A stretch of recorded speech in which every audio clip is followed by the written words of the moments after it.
Welcome. Welcome to the University of Illinois and to the European Union Center 18th Annual European Union Day. We are so pleased you're here with us this morning for the State of the European Union keynote address by Wolfgang Moessinger, Consul General of Germany in the Midwest. I am Emanuel Rota, Director of the European Union Center. For 21 years, the European Union Center has been the focal point on our campus for teaching, research, and outreach programs on the EU and Europe. When our center was established in 1998, the European Union had just launched the accession process for Cyprus, the Czech Republic, Estonia, Hungary, Latvia, Lithuania, Malta, Poland, Slovakia, Slovenia, Bulgaria, and Romania. These 12 European countries were in the process of accepting the principles of Article 2 of the Treaty of the European Union.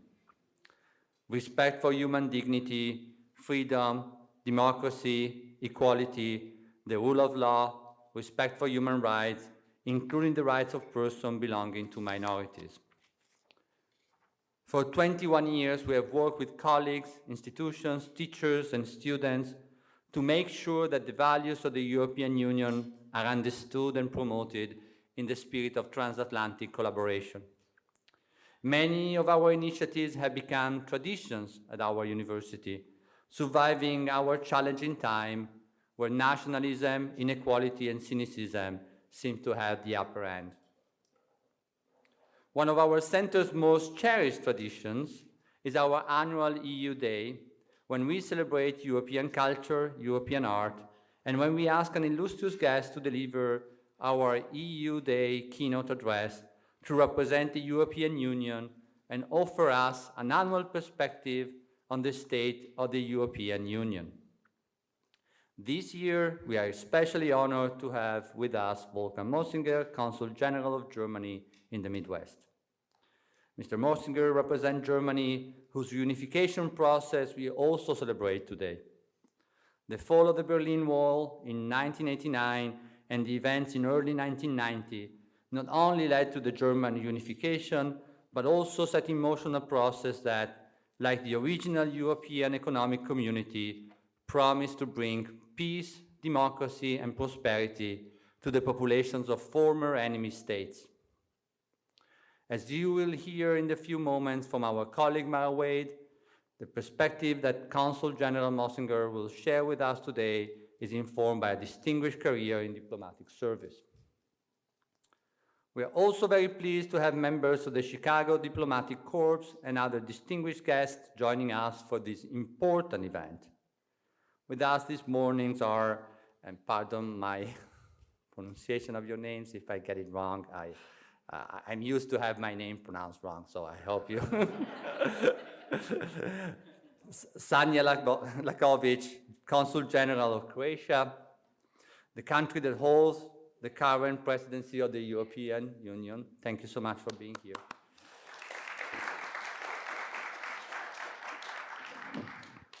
Anna Engström Patel, Vice Consul General of Sweden, Honorary Vice Consul General of Sweden.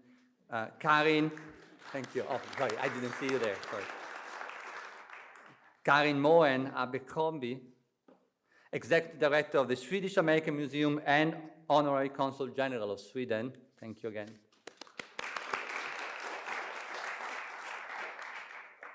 Bruce Knight, from Planning and Development, Director for the City of Champaign.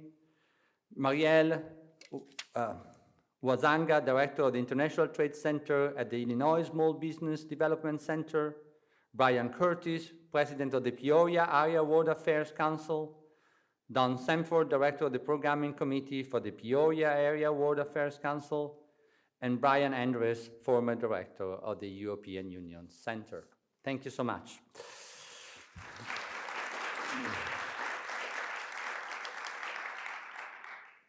Let me now introduce our colleague, Mara Wade, who is going to introduce the Consul General.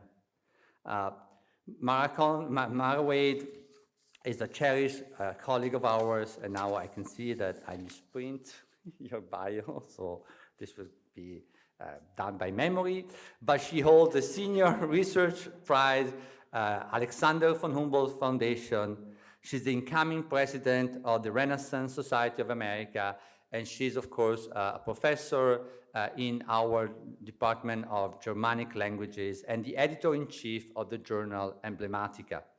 She's also the PI for the Emblematica online journal. Professor Wade has authored, edited, and co-edited 15 books and published 75 chapters and articles. She's currently completing her monograph titled The Politics of Culture, Public Humanities in the Free Imperial City, Nuremberg, 1521-1620.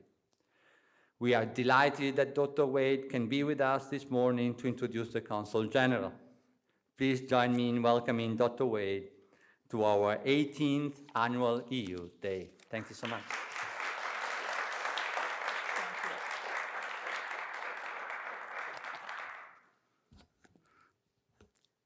Hello, good morning. Sehr geehrter Herr Consul Moessinger, dear colleagues, guests, and students. I am really delighted to welcome you to our 18th annual EU Day and to introduce Wolfgang Moessinger, Consul General of the Federal Republic of Germany. As a professor of German and Scandinavian, I am pleased to see he began his career with the study of German, French, and history, confirming that a thorough grounding in foreign languages and literatures and cultures, informed by a strong historical perspective, is a worthwhile endeavor. One which contributes, we might say, to peace and stability in the modern world. Such a career trajectory offers strong advocacy for the continuing study and financial support of the humanities, which resonates particularly well here in this building, which is home to the Illinois Program for Research in the Humanities and our Center for Advanced Studies. We have vibrant humanities programs at our university, and our foreign language departments are housed in the School of Literature, Cultures, and Linguistics. And while all of the foreign languages we teach have very vibrant research faculty, teaching faculty, sometimes all in one person, in fact, often all in one person, I'm going to focus on my own department to give Consul Moessinger a little bit of a taste of what we do.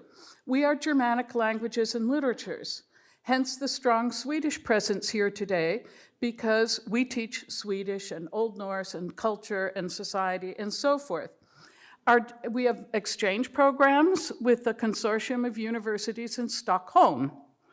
We have other independent research initiatives in Sweden as well, such as Skolkloster, a laboratory for the study of collections.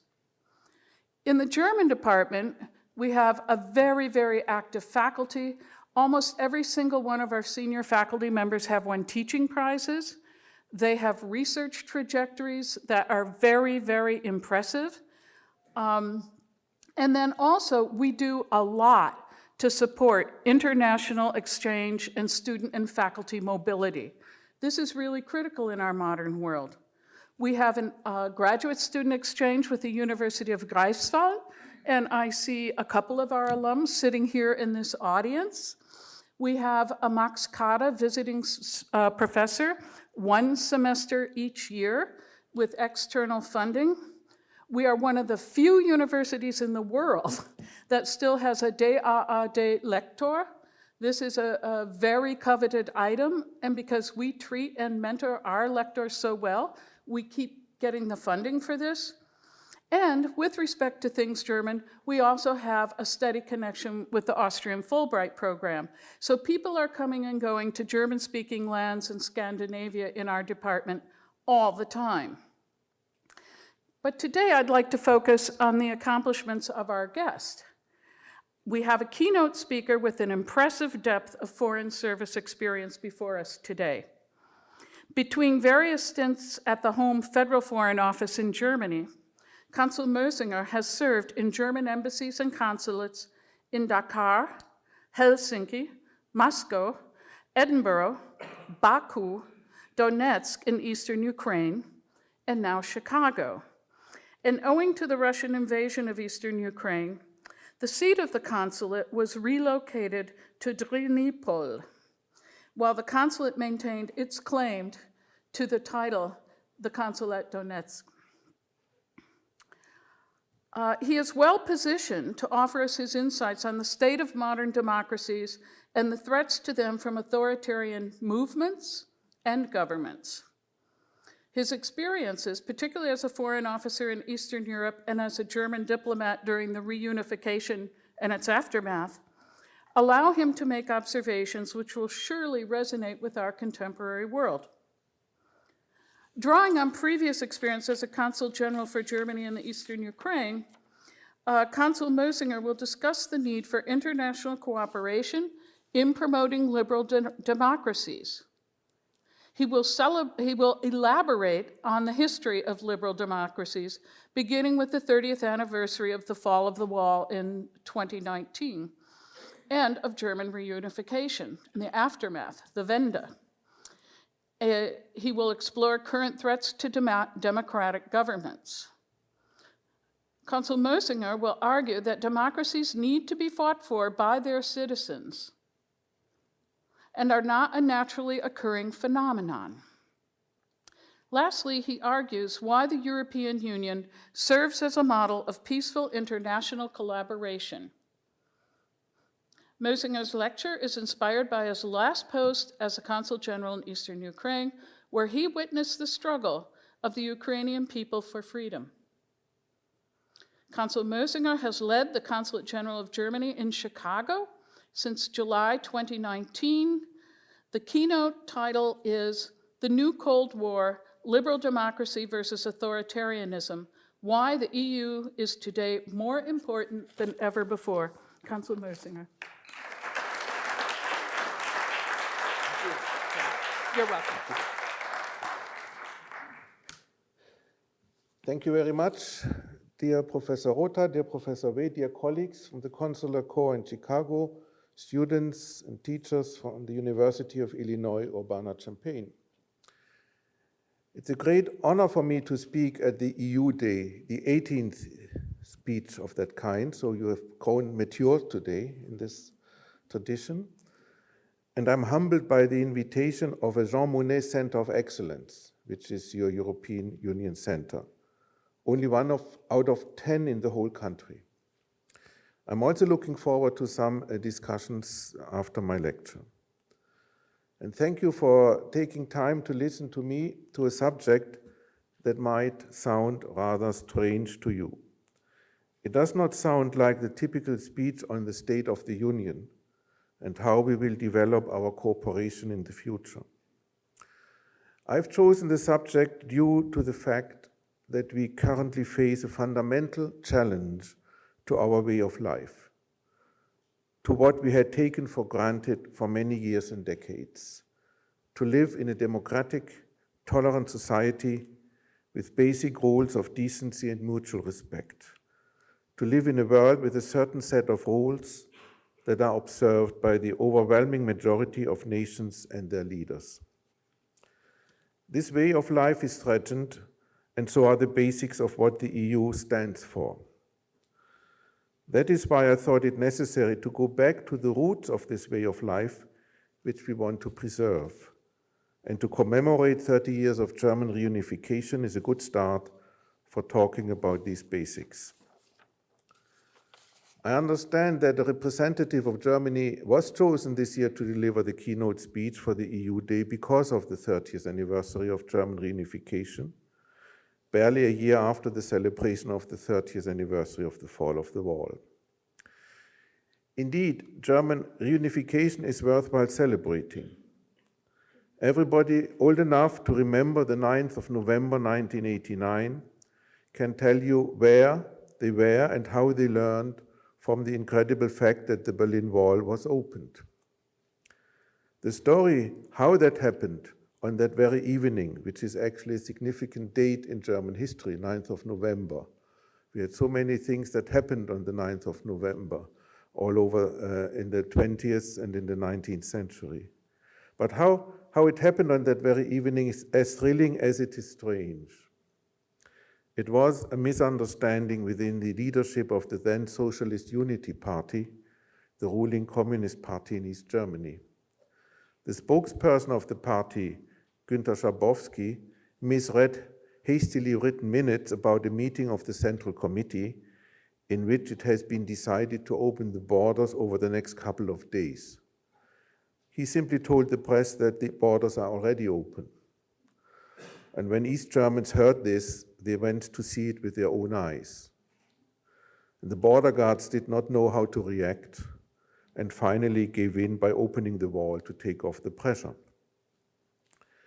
But we have to remember that these events did not happen isolated from the rest of Europe. Rather, they were the most significant events marking the dissolution of the Warsaw Pact. The dissolution of the Soviet-controlled pact was a consequence of a number of mostly peaceful revolutions in Eastern and Central Europe. All those countries who, in 1990, acquired the freedom to choose their own foreign policy path decided to join the Western Alliance, eventually becoming members of NATO. 1991 followed the breakup of the inner core of the empire, the breakup of the Soviet Union. As a consequence, 3 Baltic states, Estonia, Latvia, and Lithuania, former parts of the Soviet Union, were able to join the Western Alliance.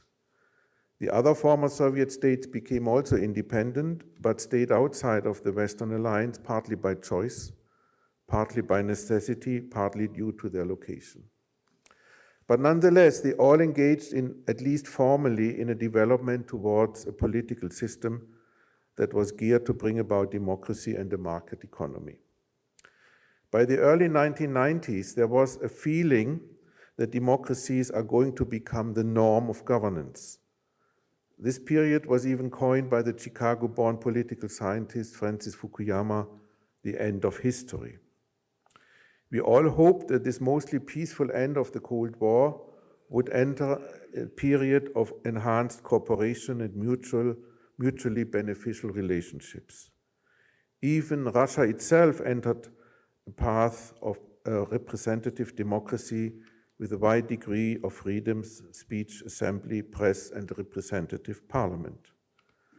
Unfortunately, the economic development of Russia and of many other countries of the former Soviet Union did not yield the results which would have convinced the majority of their citizens that representative democracy and the market economy are the goals to strive for.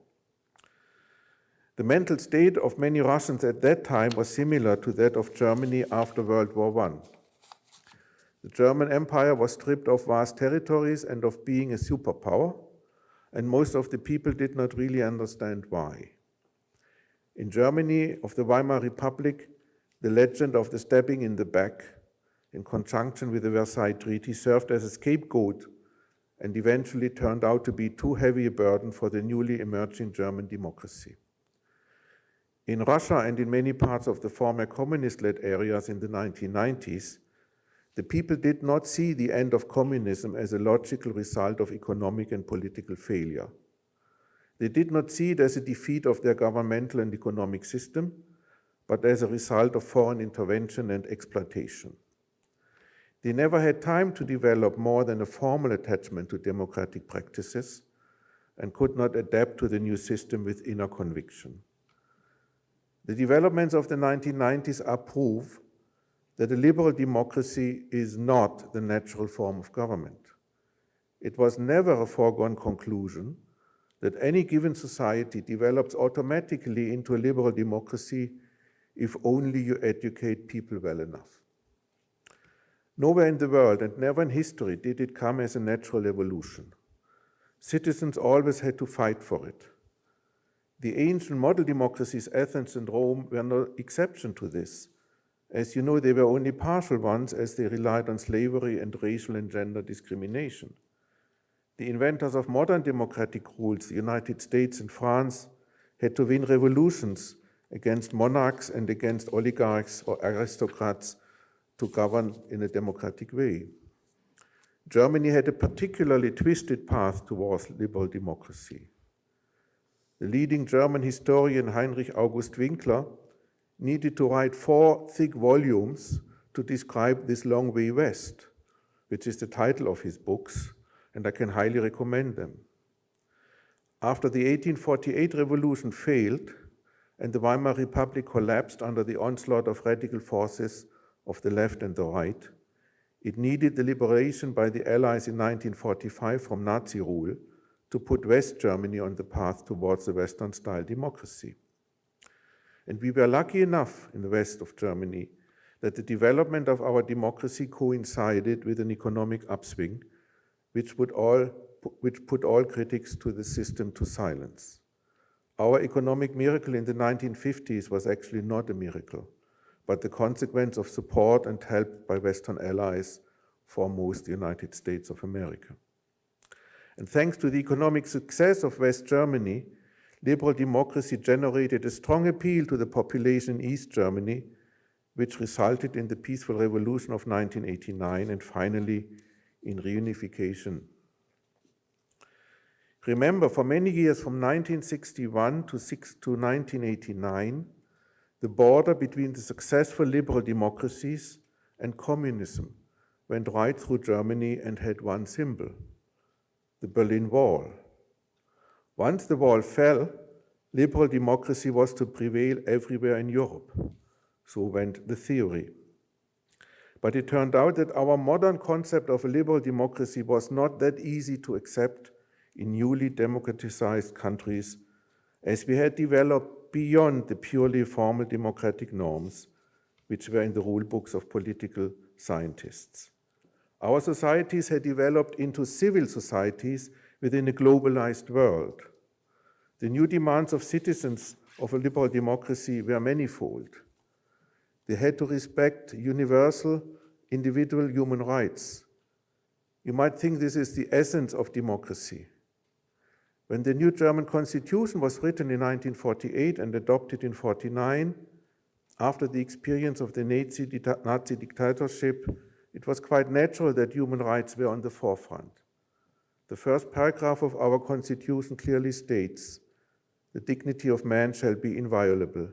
To respect and protect it shall be the duty of all state authority." In societies where the collective had been cherished more than the individual, this is a change of paradigm that was not easy to accept for everyone. And the second, the representation through free elections. A logical and uncontroversial achievement, one thinks. But our societies have developed into a civil society with many organizations, grassroots initiatives, and other non-partisan movements. The citizens were not ready anymore to make their voice heard only once every 4 or 5 years. In a time of social media, democratic governance had become the art of balancing many voices, interests, and lifestyles. Societies became much more varied internally than in times of more streamlined societies, especially when they were much more under religious influence. And thirdly, finally, minorities' rights, especially in a globalized world where the notion of a homogeneous people is obsolete, minority rights are of utmost importance for a thriving democracy. This demands a degree of tolerance and mutual respect that is not necessarily in the genes of everybody. These values have to be trained from a young age. To put it in a nutshell, liberal democracy is a strenuous way of running a country. It is not the easy solution. That is why people get tired and exhausted. And I said earlier, liberal democracy is not the natural course of a society, but has to be strived for. The French philosopher Ernest Renan put it at the end of the 19th century in a very good sentence. He said, "Democracy is a referendum of every day." He did not mean that the people should vote in formal referenda every day about every issue. He meant that the people have to accept the democratic and complicated way of decision-making and of respecting one another, and they have to do that constantly, every day. No wonder that eventually the concept of liberal democracy as the best way of governance came under threat on 2 fronts, internally and externally. The propaganda of easy solutions on which so-called populists base their appeal finds more and more traction among people with democracy fatigue. One of the instruments is to blame scapegoats, usually weaker minorities or bureaucrats. The former are guilty of abusing democratic liberties to their advantage and to undermine the values of the mainstream population. The latter are guilty of not finding solutions and making life hard for ordinary people. All these arguments are put forward today in many Western democracies. Against the backdrop of my own recent experience in Ukraine, I would like to point to the most dangerous external threat to the concept of liberal democracy. As somebody who served the last 4 years before arriving in Chicago in the German consulate in Dnipro, I have seen the new Berlin Wall between the liberal democracy and authoritarianism.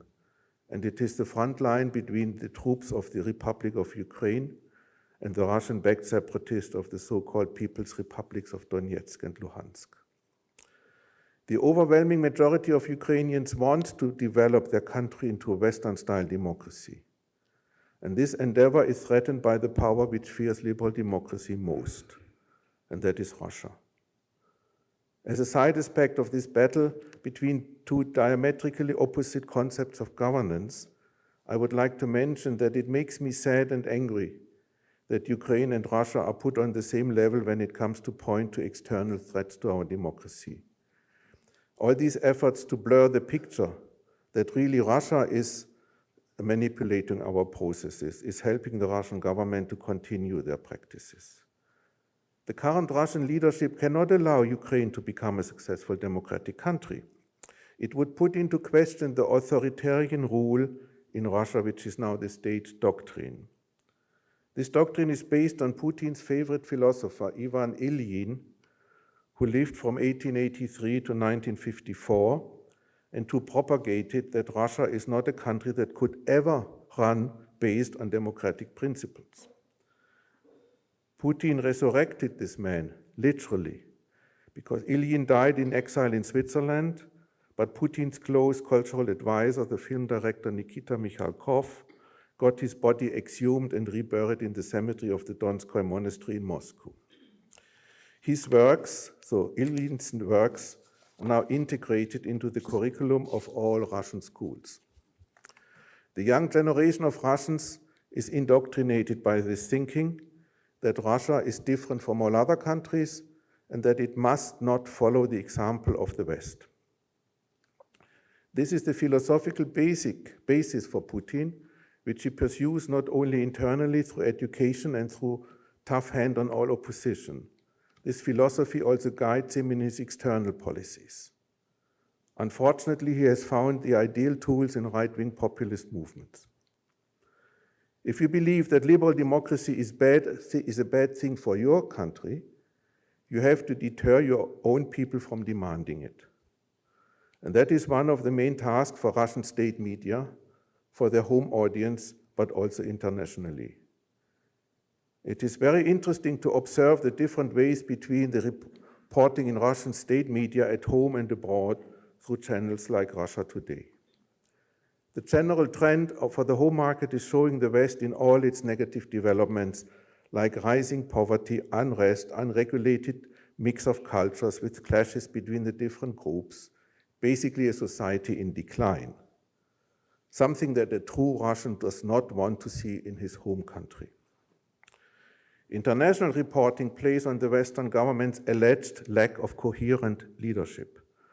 The main themes are chaos, cultural decline, and social unrest.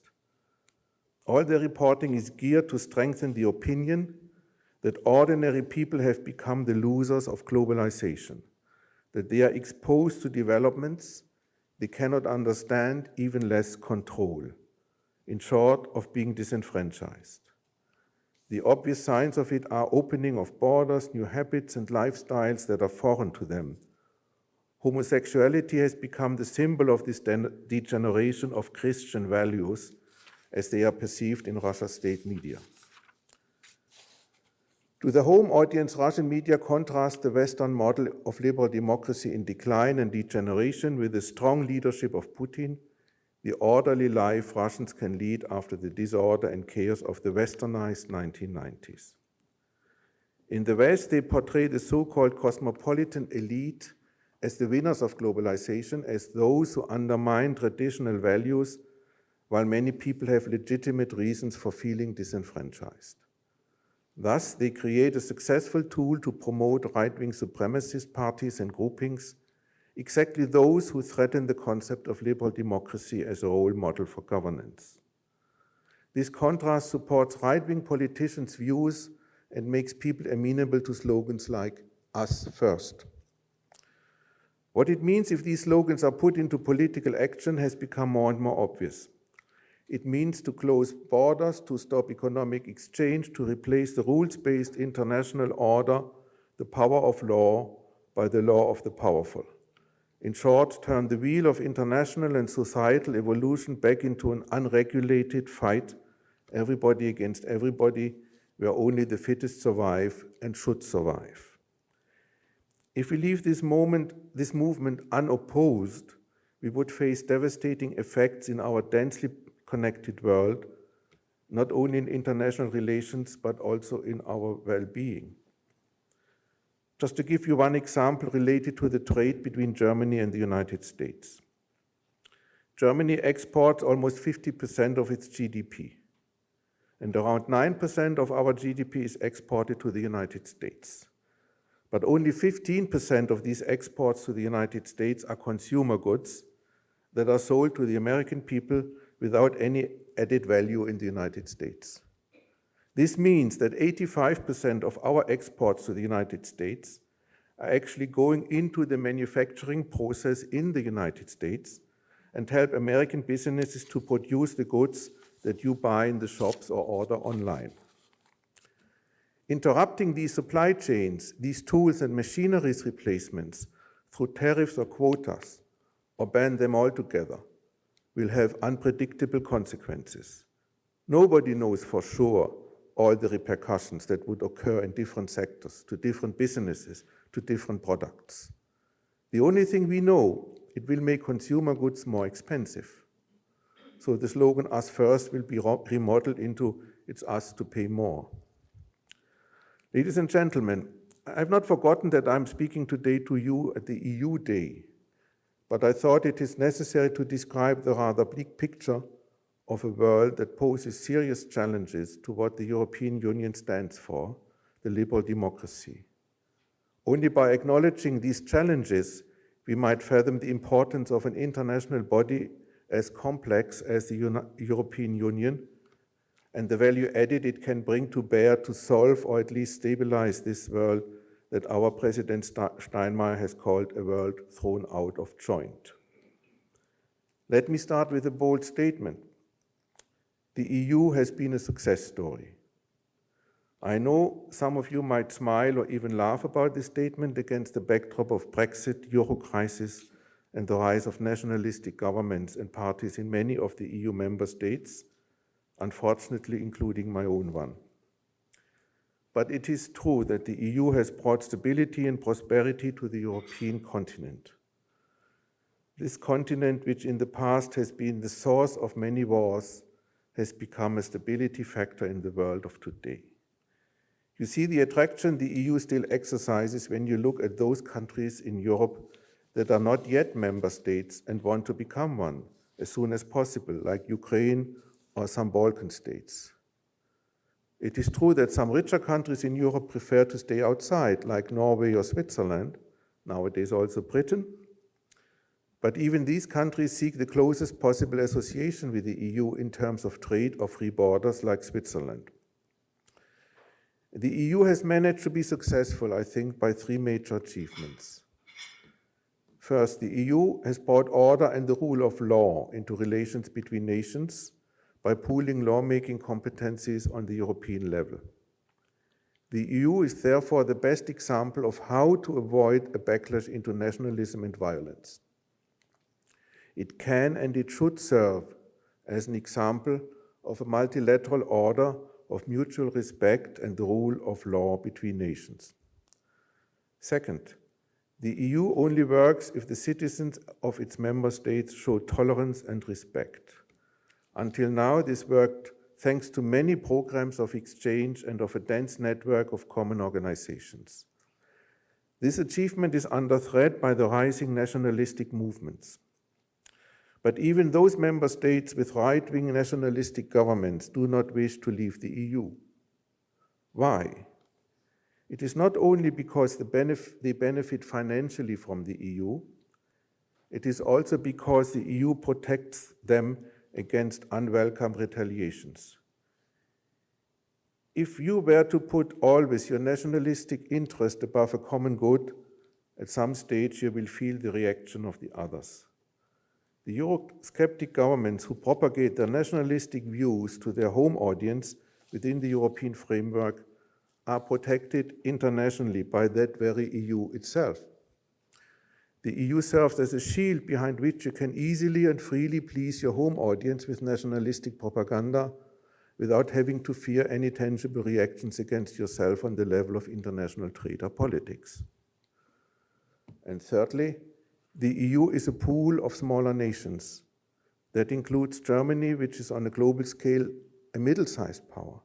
None of the European countries alone can influence world affairs. Only as a bloc, as the EU, we are listened to. Let's take the example, the presidency of Croatia today.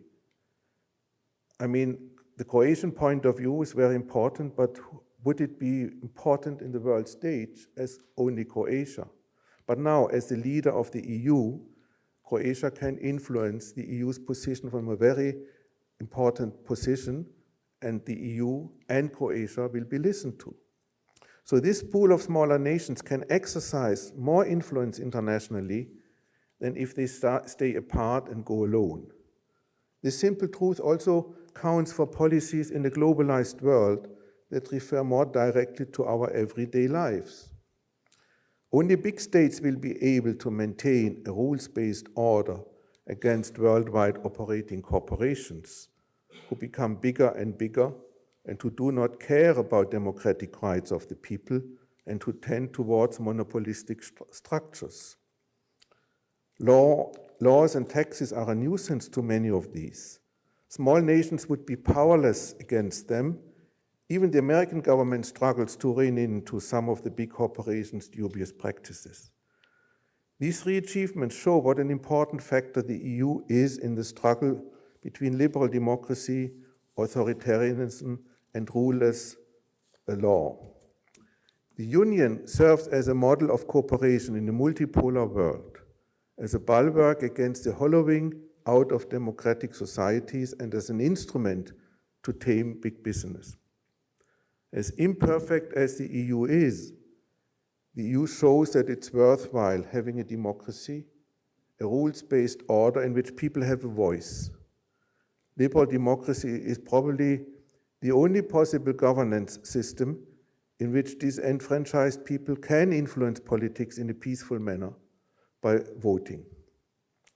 The chaotic way in which the EU is run is nothing but a mirror of a chaotic world.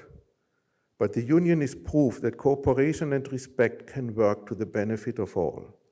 That is why the EU today is more important than ever. Thank you very much.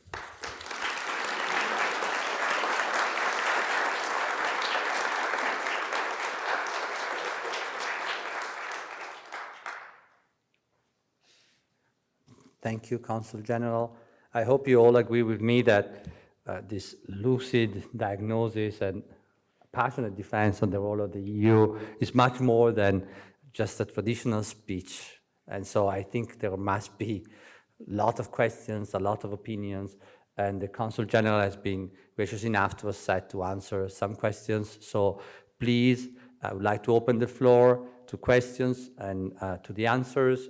Raise your hand, and we will have a microphone brought to you so that the Consul General can answer. Thank you so much.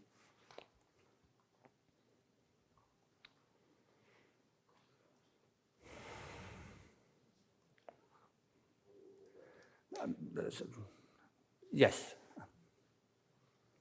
Joanne in the back. Good morning. Thank you for being here. Do you have hope for the future of the EU now that Britain has left? We have a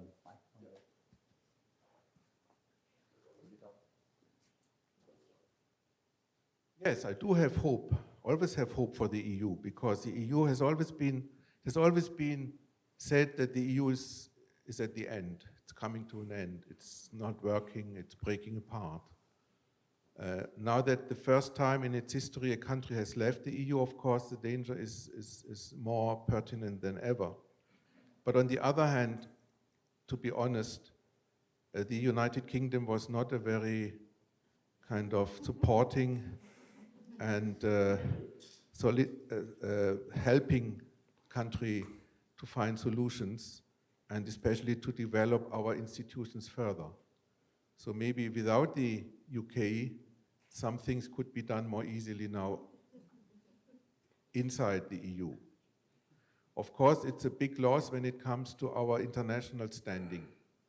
But I think the UK will soon notice that they have lost more than we have lost. And if I wasn't already over 60 years of age, I would bet that in my lifetime they will come back.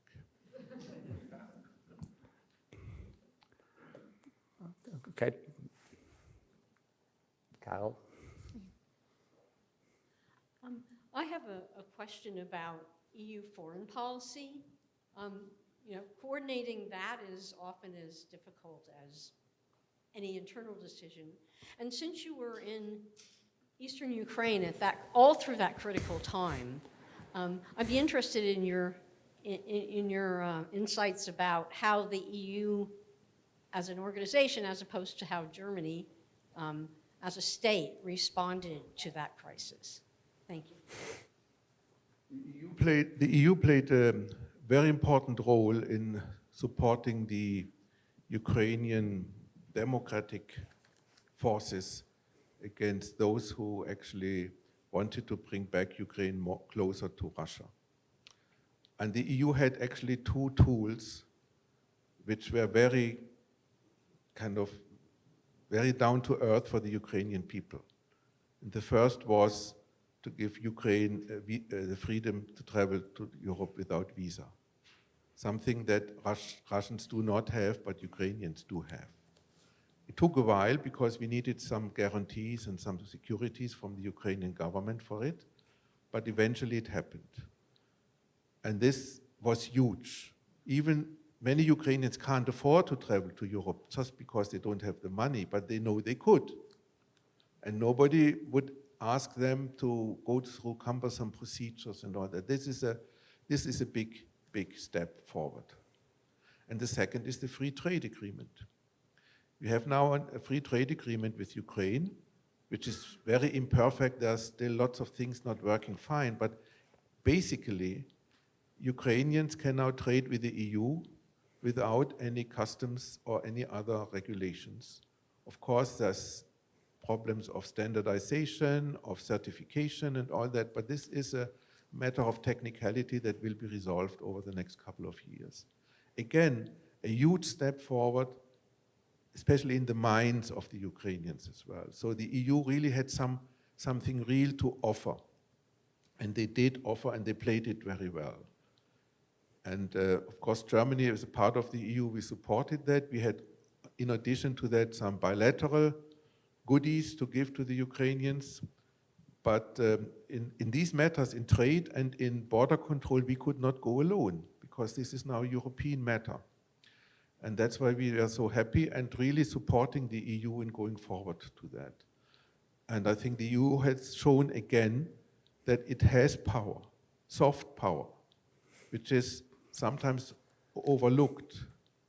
I mean, if you look, for example, how many 1.6 million young Russians, 1.6 million young Russians move from Russia to European Union state every year.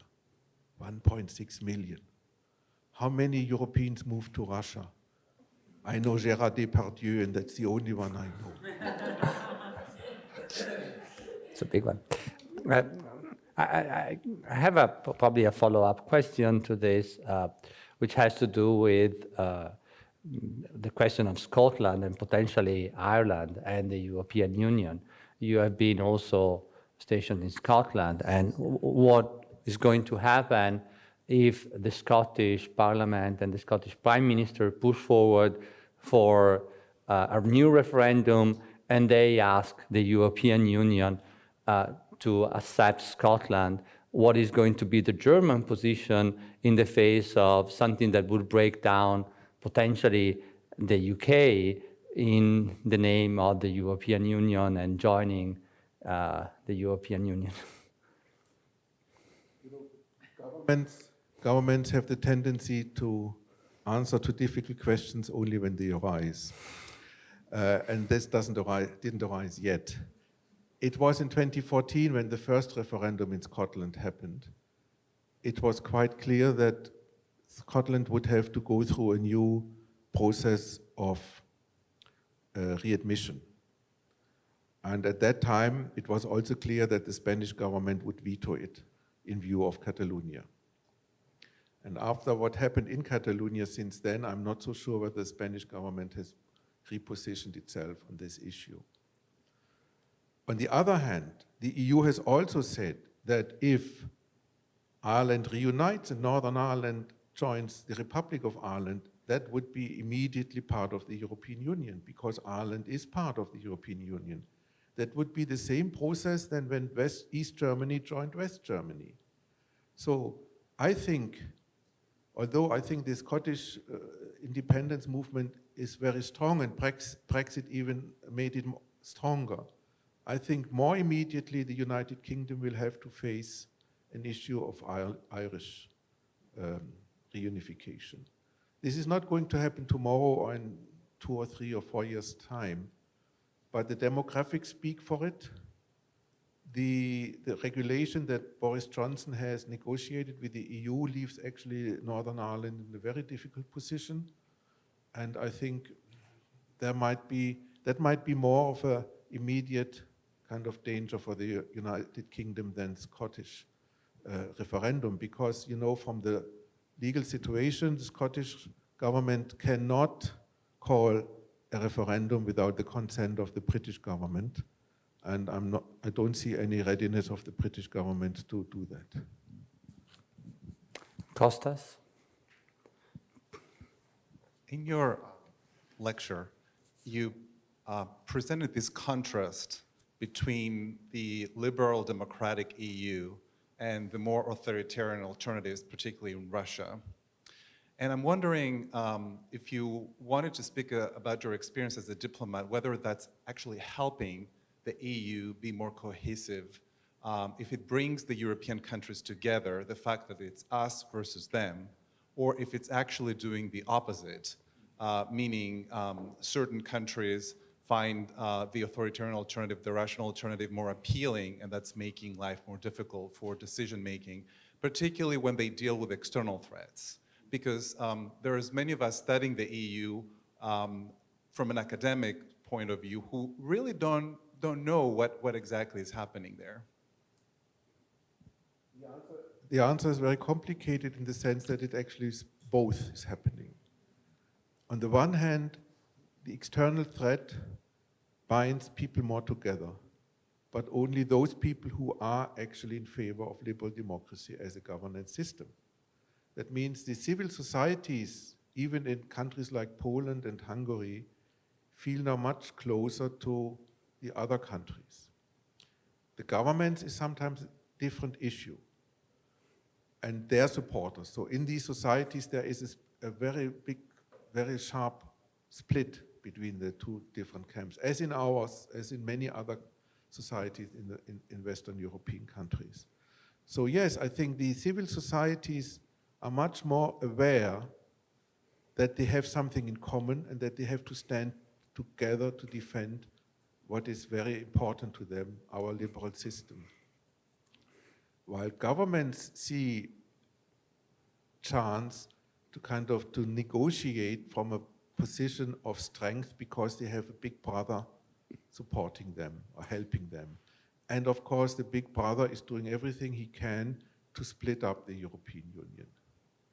I mean, you have to see that all the big players in the world, United States of America, China, and Russia, they don't like the EU, at least on the government level, because that's the fourth guy coming on the block. And we have always had this issue that the Chinese always try to make individual agreements with European states. Look how they, with their Belt Road initiative, try to lure some of the southern Europeans into their realm. The Russians do that anyway. And even the United States has been supporting Brexit very strongly, not because they like Britain, I think because they hate the EU. It's my personal opinion. And now they support also these movements in the EU that is EU skeptic or even critics. I mean, Farage was a permanent visitor in the White House, for example. So yes, and that shows my point that we can actually only play at that level if we are together. And of course, it's very difficult to bring 27 countries to have the same opinion. Imagine if you didn't have the Congress, but your government had to deal with 50 governors, and they had to agree on something before the government can do something. I think it would take time to get to that point. So that's where we are in Europe, and I don't see the point that we can do away with our national governments. This is absolutely not going to happen. But we have more and more the tendency now to have not unanimous decision-making, but majority decision-making. We have the last European Parliament election showed already that it was more important to vote for political directions than on a national level. It was already a pan-European movement of the Social Democrats, of the Conservatives, and so on and so on. So yes, we are moving there, but as always with the EU, slowly, 3 steps forward, 1 step back. But we are moving towards there. And you will see next year in Germany when we have the elections, it will be one of the big issues to be discussed will be how do we respond, for example, to some suggestions of President Macron? Will we respond to them more positively than we did? There are forces in Germany who would, others who do not want to, and this will be one of the issues next year in the elections to be discussed, which already shows we have developed in a way that we do not kind of reject it altogether anymore. There was somebody in the back. Yes. Yes. Good morning. So one of the concerns that Britain and British citizens had about the European Union was that they had felt that they had lost a bit of their sovereignty over their borders, about who could enter the country and the movement of free peoples within the European Union. So my question is, are those concerns founded? And if they are, what could the EU be doing to address them, or what could Britain be doing to address them other than leaving the European Union entirely? This is, in my view, a very hypocritical position of the UK government. Remember, when all these countries that you mentioned in your introduction joined the EU, all the old EU member states had a choice to impose a 7-year moratorium before the freedom of movement was granted. Germany did that. So for 7 years, Polish, Hungarians, Estonians, Czechs could not move freely to Germany for 7 years. Britain did not do that. They let them in the first day because they needed them for their vacancies in their job market.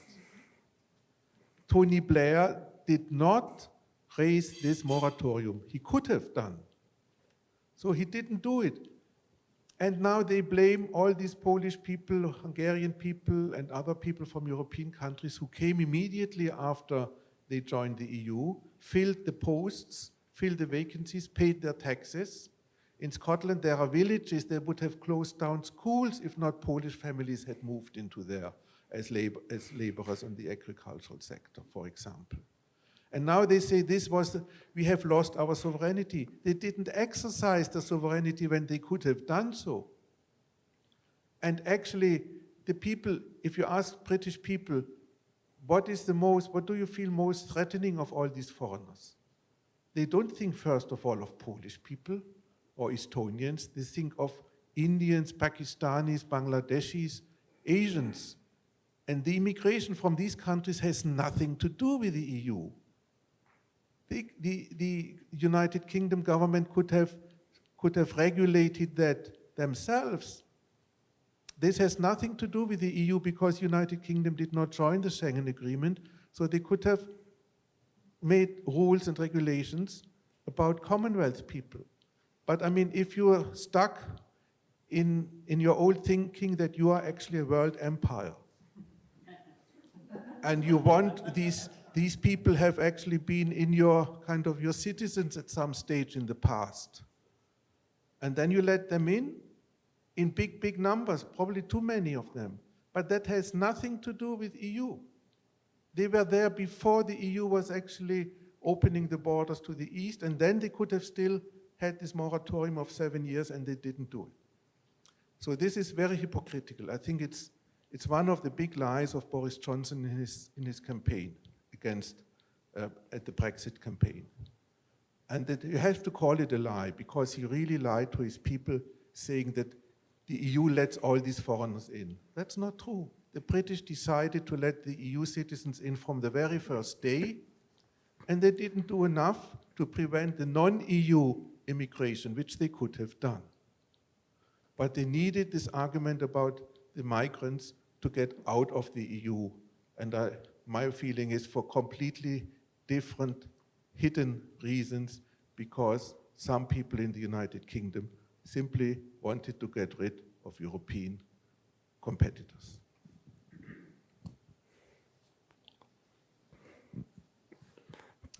So, assuming that the EU remains a cohesive bloc in the foreseeable future, do you see China emerging as a potential rival to the EU, given its rise to superior power status? Potential rival? Do you see China becoming a potential rival to the EU, assuming it remains a cohesive bloc? China is already a rival to the EU, and is probably the biggest threat for a fair world trade order.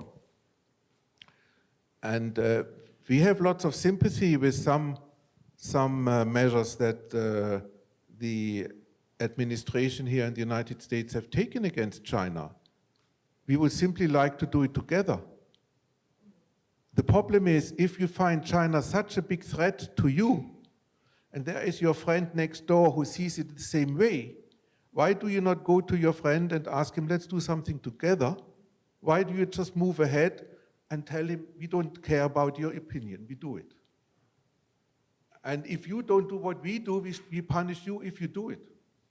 Like, this is this third-party sanctions, that if we do not follow all American sanctions, our companies who play by our rule book are punished by the American government. I mean, these are things that do not work among friends, unless you don't consider us friends anymore. And that is a problem. We have to stand up together against the Chinese expansion in the world market, and also in the technological advance of China, which is bringing the Chinese society onto a point where our liberal values are completely under threat. Data protection, personal security, and all these things. I mean, if you consider now in China, there is an app that if you download it, you can see who has actually not paid taxes. And when you have this app, and the person who hasn't paid taxes, you meet him in the streets, it signals you, this is one of the guys who didn't pay taxes. I mean, Chinese technology is already at that point. And I can imagine very well in our countries, many people would like such an app. And if we do not find regulations together to, on the one hand, to balance probably the need for fairness in the tax system, but also to keep privacy, then we have to do it together. But that's the problem. We do not see that this administration is in any way interested in taking any measures on a concerted level with other countries who see China in principle in the same way than this administration sees it. So yes, it is a big rival, and yes, we have to do something about it. We have to defend ourselves against these technological attacks from China.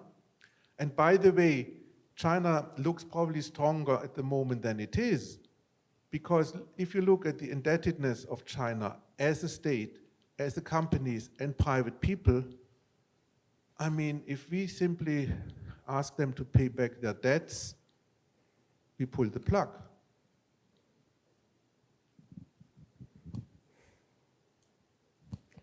Could you talk about the politics of climate change within the EU and issues like coal-fired power plants in Germany and Poland? Perhaps, can we say who we are before we ask the questions? So Oh, sure. I'm Warren Levy. I'm an adjunct professor in the law school.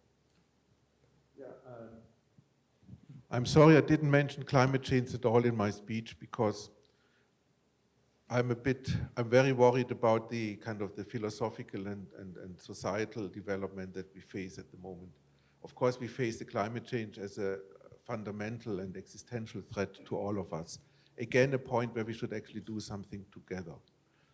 The European Union has set up certain standards, what we want to achieve by what date, and Germany was in the lead many years. Now we are more or less in the big pack, not so much in the lead anymore, because it turned out for us some things that we wanted to do were a bit, we were too hopeful what we can achieve in too short a time, for example, in the energy sector or in the transport sector. Other countries went further, but they had not such a big legacy to get over it, for example, with our coal-fired power stations. On the other hand, other countries keep on their nuclear power, which of course helps them on the climate change calculation. But in Germany, nuclear power is so unpopular, you cannot imagine it coming back. So that poses an extra challenge for us, that closing down all the nuclear power stations, we couldn't close down at the same time all the coal power stations as well. And building gas-powered station took us longer and cost us more than it was actually predicted. And now the prediction for the gas market in Europe are actually very unstable. There are some people who say if we are very successful with our energy saving, we might actually not need new gas-powered stations in the future, which means, of course, that companies who had to invest into that are hesitant to do so. And that's why we keep the coal power stations probably longer than we should. Now, it's 2038 is now the threshold when we want to phase them all out. But I'm sure, again, next year we have election. We have probably new majorities. And I'm sure this date, 2038, will be renegotiated at the time. But the EU has actually really set forward targets, ambitious targets, that are challenging to keep also for us. But we really committed to try to keep them, because we know that it is absolutely necessary to move faster than we did in the last years. And we believe in science. And when scientists tell us you have to move faster, then this is really something we should listen to. Avital, on the subject of power and energy, it's well known that Russia has a huge supply of natural gas, and I wonder if that has been flowing freely to the EU nations, or is that hung up with politics or anything? I mean, it is coming not freely, we pay for it, but it is coming. And you know probably that the American government thinks that we depend too much on Russian gas and we should not increase the dependency on Russian gas. But on the other hand, we have now, we move forward in building two liquid gas factories at the border, so we can receive liquid gas delivery from wherever, including the United States. So we balance this out with the time. And we have agreed with you, we have brokered together with the EU a compromise between Russia and Ukraine that Russian gas is also going through Ukrainian pipelines and not only through this new Nord Stream pipeline. So I think we are well positioned in that we do not depend solely on Russia, but Russia depends almost solely on our money. So from that point of view, we do not share the fear of the American government that we kind of are influenceable by Russia because we need their gas. And on the other hand, my guess is that this strong attitude of the American government against this project of Nord Stream 2 has also to do with the prospects of American gas being sold to us by some people who are close to the president. Hi. So I believe you in your argument about the EU as a liberalizing force, especially your response to Kostas's question about empowering civil society in countries that are seeing kind of a populist or autocratic backsliding. The strength there, you said, is about staying together, right? Now, as a political scientist who studies contemporary Turkey, I wonder what you think about expansion. So a lot of good work can be done by expanding the EU, but of course that makes it more difficult to stay together. And so I wonder if you can give us a little bit of fortune telling by looking into the future. Thank you. If I was a successful fortune teller, I would not stand here. Yes, I mean Turkey. It's a long story. It's very. I think, in retrospect, it's very unfortunate that we didn't take up Turkey at the time when it was much more democratic, much more liberal than it is now, and move forward with their accession procedures to the EU. But you have to consider this was a time when in Western Europe, especially in Germany, this migration was not yet such a big issue. And people were not yet used to seeing so many kind of non-Germanic looking faces in the streets. Nowadays, I think we would move further with Turkey, but nowadays Turkey is the problem. 10, 15 years ago, we were the problem, and now Turkey is the problem. And the German government regretted very much that we couldn't take in Macedonia and Albania lately because of a French veto, which we regretted really much. And I think there is still some shaking of heads in Berlin why that happened. Because this discouraged, especially the Northern Macedonian government who did this big deal with Greece about the name of their republic. And Albania, which has made tremendous progress in anti-corruption, which is sometimes overlooked because everybody thinks Albania, they are the worst. No, it's not anymore.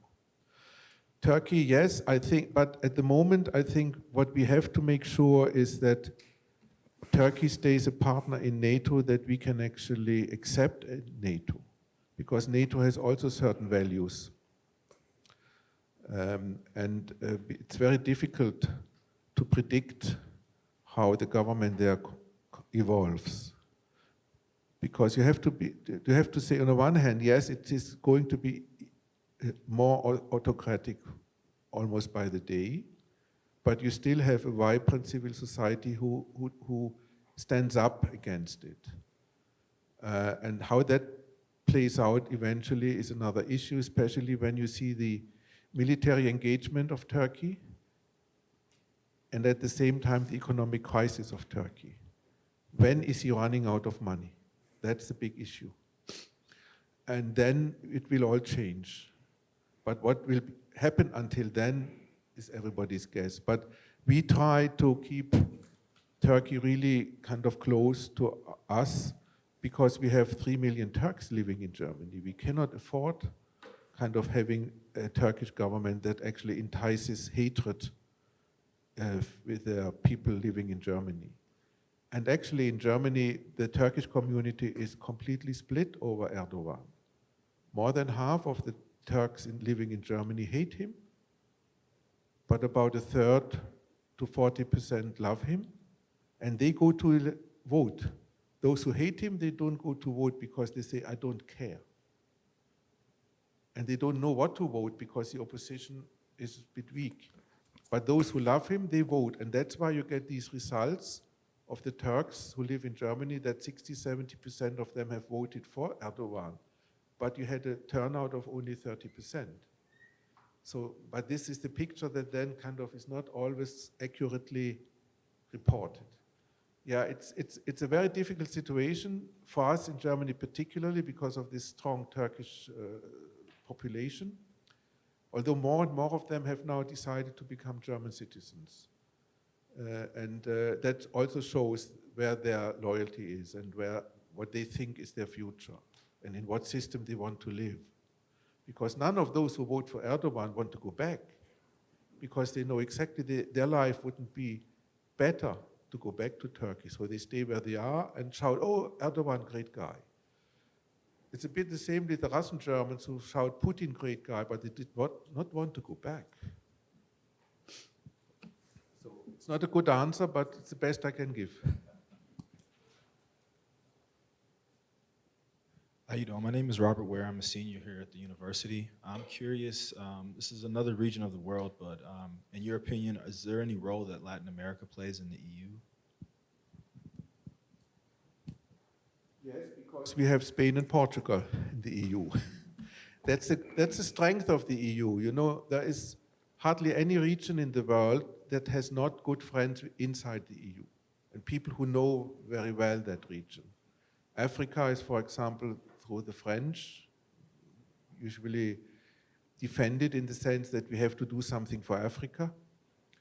And Latin America we are always reminded by the Spanish and Portuguese colleagues that there is potential for Europe. And we should engage with these people. We have trade agreements with countries, Mercosur and others. They are probably not yet completely exploited properly. They are not in the minds of people. But I know German companies are very active, for example, in Brazil and in Argentina.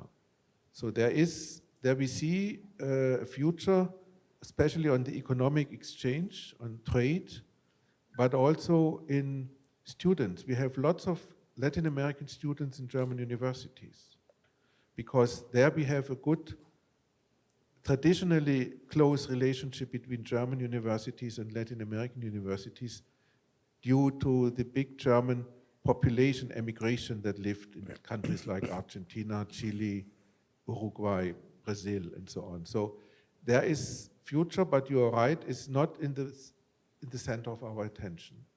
And it needs occasionally the reminder of our friends from Spain and Portugal to say, don't forget to bring them in, and also don't forget to visit them occasionally. I mean, diplomacy is very often also the issue, whom is our leader going to visit?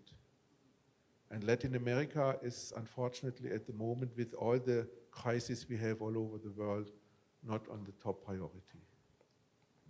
I think we have time for 2 or 3 more questions, 4 perhaps. Okay, my name is Felix Ayambode. I'm a PhD student from the Department of Germanic Languages and Literatures. I have about 3 questions. I don't know if I'm... Okay. I have 4 answers.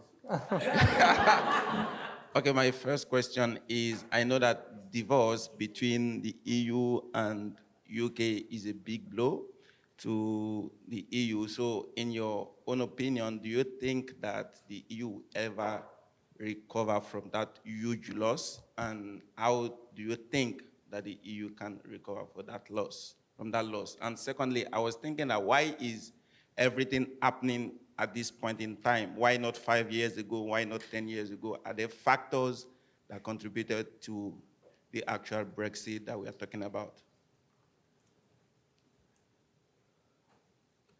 I mean, whether the EU can make up the loss of the UK depends on how much you assess the loss, economic loss for us. We don't know yet because we are still living in this transition period where actually trade hasn't changed. We have to wait till the end of the year whether we get an agreement with the UK about a trade agreement or whether we really sever our ties without an agreement. And then we will actually see what happens. Our industry says we have been prepared for the worst case, which means we get our supply chains from somewhere else, we try to do our sales in a different way, but I have not heard from many companies who say, okay, then we have to put up a production facility in the UK so that we get over these tariff issues that might come. But I have heard it in the other way around very often, that British companies have now decided to move lots of their facilities to the EU in order not to face tariff issues when EU and UK are separated. So that brings me to the guess that I think the UK will suffer much more than the EU. And whether the UK can make up for that loss by having a trade agreement with the United States is a completely different issue.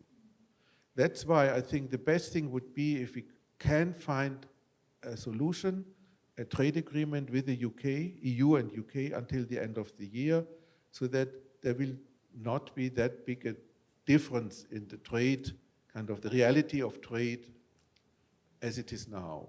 And actually that would also be good for Ireland if we could avoid this really kind of hard border between the UK and the EU. And the second question is a very, very important question. Why does this all happen now? I mean, you could add to Brexit, you could add why suddenly somebody like Mr. Trump has been elected in the United States. Why hasn't he been elected years ago? Or why, as these right radical governments in some Eastern European countries are now so strong? Why happened Ukraine now? Why all these things? And many things happen now really simultaneously in the world. Lots of crises.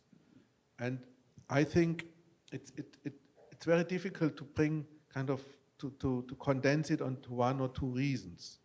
But I think one reason is that globalization has been a project of the elites, of the cosmopolitan elites that are used to travel all over the world, speaking X number of languages, and so on and so on.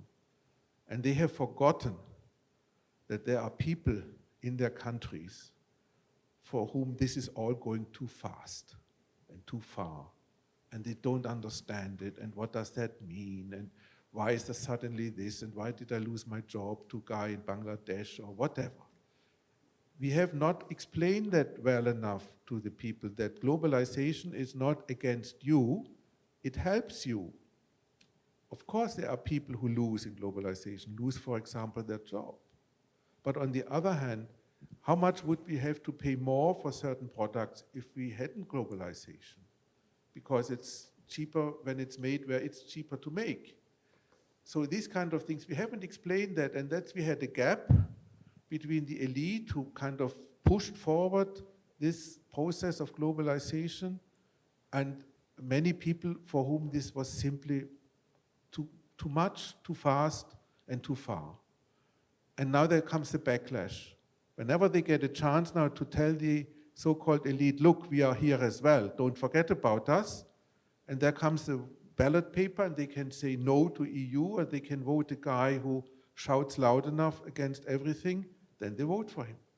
And that is not only United States, it's not only Brexit. In every European country you have now at least 10 to 20, 30% votes for really parties that 10, 15 years ago were fringe parties. Nobody listened to them. Nobody voted for them, and now suddenly they come up. And I think that has to do with this feeling of disenfranchisement, of simply this is all done without us or even against us. And on the other hand, that's the good thing of a democracy. Now we know how many people feel disenfranchised.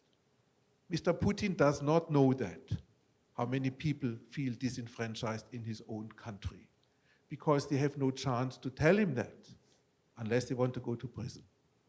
So this is the good thing in a democracy. Now we know where we stand with the feeling of our people, and now we can work on that. And now we have to work on that by explaining it better and by modifying lots of our things so that they help ordinary people more to come to grips with what happens. And that means, of course, to close these big disparities between rich and poor. Although I do not think that the economic issue is the main thing, because I said earlier, the poorest people do not vote the most right radical candidates. It's the middle class people who fear to become poor who vote for right radical parties and candidates. So it's not only economical, it's more cultural but economical. But this cultural has to do with the fact I don't understand the process, it goes over my head, and I don't know what's going to happen with me, and I can't influence it. And we have to find ways and means to make globalization more popular, in the sense. And then we will stop these right radical movements because they have no solutions to our problems. They just shout loud enough to be heard. But if you ask them, how would you solve the migration crisis? Locking them up. Or how do you solve the income disparity? Confiscating the money of the rich. All these things, it doesn't work. It doesn't work. They don't have solutions, but they just express the fear of many people. And we have to take that more seriously. I think that would be the solution. Julie, then, yes. Hello, thank you. You mentioned that the EU has a great deal of soft power, and I think that's widely acknowledged. I wonder, is there a greater sense to build hard power, in particular one element of hard power? And the president of France recently commented that NATO is suffering brain death.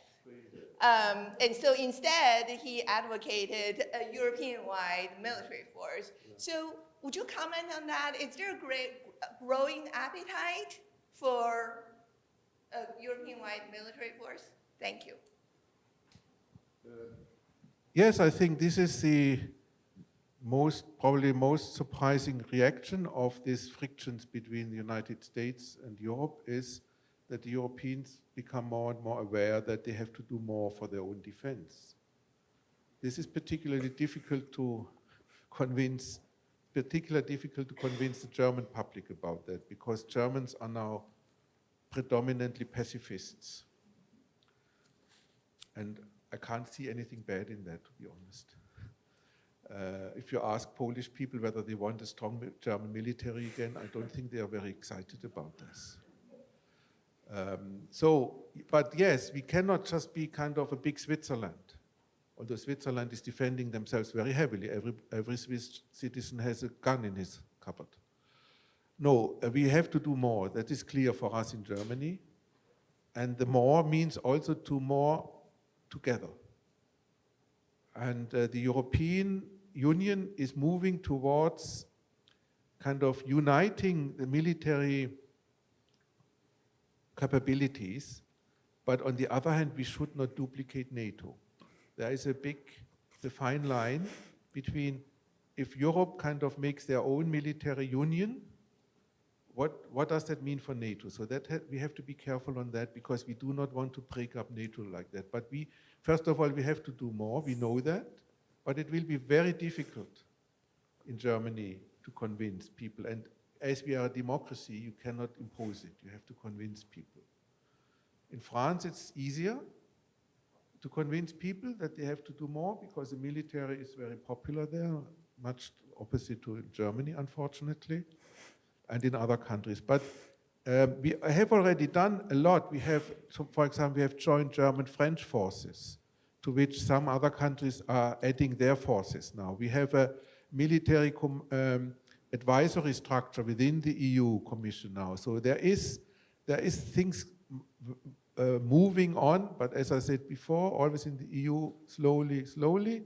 moving on to kind of combining at least military knowledge and military capacities within the EU, still within NATO. You have to consider that some EU member states are not members of NATO, makes it also complicated. And you're right, this is what we have to do. But I still think, even if we do more on that, the EU will always be stronger as a soft power than as a hard power. This is simply because we are too heterogeneous to be a hard power. Because our kind of variety of nationals, of languages, of cultures is actually the soft power, because we can show that cultures of all kinds can actually live together peacefully and successfully. Economically, we are a big power. And I think that attracts already a lot of people to join us. Hi, I know we're almost out of time, so I'm going to try and articulate my question. We've spoken a lot about the EU's outside policy, exterior policy, and I wanted to go back, going back to your previous answer, to more maybe inner policies, and actually go back to the opposition that you draw in your title between liberalism or liberal democracy and authoritarianism. And my question would be, are those in the EU is this opposition as clear-cut as you present it, especially in light of recent events in France? I'm sorry, I forgot to mention that I'm a French citizen and a European citizen and an assistant professor in French, where, well, basically Macron's policies, and especially the use of police brutality to repress democratic movements, progressive democratic movements that are basically trying to protect their social rights, to retirement more specifically right now, in order to align with neoliberal rule. Yeah, I'm not going to finish that sentence, but do you see where I'm going? Basically, current policies in France now are being described as authoritarian governance. And so is this opposition of liberalism and authoritarianism within the EU as clear-cut as it is? Yeah, I mean, the pension reform in France is, of course, a hot potato in France. That is clear. And that people defend the status quo because it is better than what is proposed as a reform. That is also a natural, it's very natural. But if you compare the French retirement age to the German retirement age, you can't convince the German that this is wrong what Macron is doing. Because we are already at 67 pension age in Germany. And we work until 67, we really do, in order to finance our pension. So, on the other hand, then if we are going to have a common Europe, then the Germans would ask, why do I have to work till 67 to finance countries where people go in pension at 60 and who have a deficit? And I finance the deficit. I work till 67, they go in pension at 60, and I finance the deficit. Why should I do that? You have to see it this way as well. Of course, the way he's doing it is controversial. You can talk about a long time whether that was the right way of doing it. But remember, I think since, if I'm not wrong, since Giscard d'Estaing, French presidents tried to adjust the pension age. And the problem was, a long time ago, I was in France in the early 80s when Mitterrand became president. And what I saw then was that before Mitterrand became president, the labor relations in France were very bad between bosses, Président, Directeur Général. The title alone makes you feel afraid, you know, between them and the workforce. There was hardly any negotiation, was only battle and fight. And the government was always on the side of the employers. Then Mitterrand came and he changed it for a while, and then laws came in with retirement age was lowered and working hours were shortened and all this fine. This was kind of a the balance pendulum swung in the other direction. And since then has not much changed, but the rest of the world has changed. And the French still have quite a generous regulation on some of the social issues, more generous than others. On the other hand, the economy is not doing very well. So what can a president do about this? The fact how the police behaved is a completely different issue, but how some of the yellow vests behaved should also not be overlooked. So I will not get into French politics. I have enough to do with German politics. But look at it that way. We have Germany from around 1998 till about 2012. Statistics show that German workers have not progressed a single penny in real terms in their salaries.